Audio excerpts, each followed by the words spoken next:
जमदुवार बियाबनि सिङाव थानाय बे सिन्दिरुवा गारितला एलेकायावहाय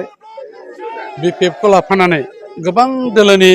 जाय बिथांमोनहा सापर्टार दंमोन रायजो राजा आरो बिबानगिरिफोर दंमोन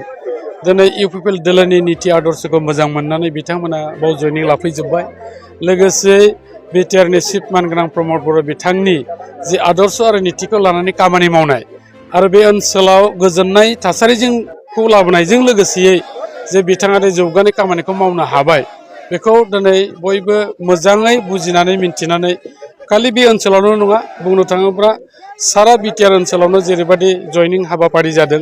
थिग बेबादिनो दिनै जमदुवारावबो दैलि बिदि जयनिं हाबाफारि जादों आरो बेखौ नायोबा जों बुंनो हायो ओरैनो सारा बिटिआर ओनसोलाव बिपिएफनि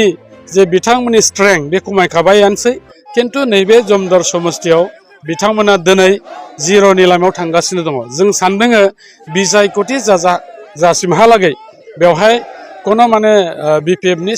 सिनानो बाव थाहैनाय नङा दा बेनिखायनो जों रायजो राजाखौ थेंक्स होदों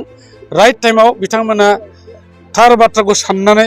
दिनै लैहोर लैहोर फैनायनि थाखाय दिनै बाव नायदो नोंथांमोनहा खालि जोंनि बर' माहारिल' नङा बेवहाय आदिबासिजों लोगोसे बिभिन्न जाति गोष्ठिया जयनिं लादों गाबोनबो जागोन दैलि जोंना जयनिं हाबाफारि दं गतिके जोंनि बे दोलोनि थाखाय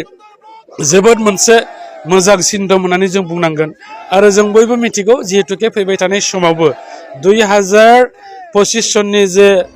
बिटिसिनि बेवहाय बिसायख'थि जागोन बेयो हयथ' सेप्तेम्बर अक्ट'बर मासाव जागोन नाथाय बेयो बै समाव जागोनब्लाबो दिनैनि नैबे समावनो जों बुंनो हाखायो सरकारा आरोबाव खाथां जोंनि प्रमद बर' बिथाङानो चिफ जानानै